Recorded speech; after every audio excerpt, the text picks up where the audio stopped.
Suportahan po natin si Kalingap JJ. So, happy first anniversary sa lahat ng Team EDC, especially kay Edu at saka kay Beyonce. So, pinatagtag nga po ng panahon. Although, alam naman po natin, may mga nang babash, pero normal lamang po yan at hindi po natin mapiplease po yan.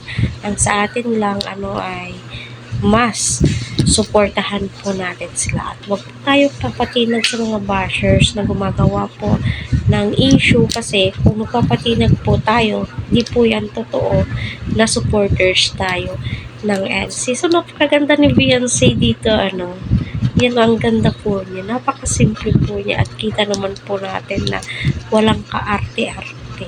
Diba? Kaya patuloy po natin silang suportahan. Huwag po natin skip ang kanilang ads para sa ganun nga po ay marami pa pong kababayan po natin ang kanilang malikap, and syempre matulungan tulungan po natin sila Kalingap Prab, i-marathon po natin na i-marathon ang video ng Team EDC. So abangan po natin this coming pang around 8 mamaya siguro.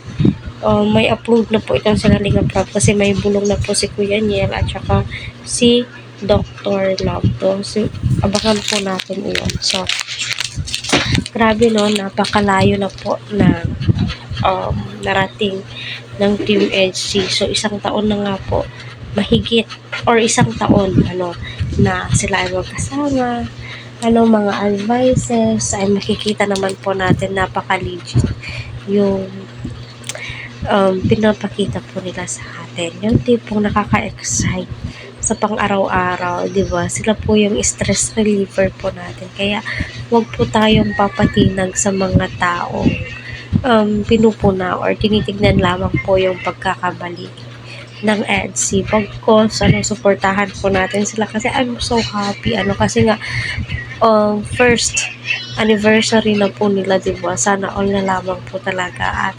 congratulations sa lahat ng team Kalingap Love, Kalingap Serie. Kita naman po natin na pumapayag pag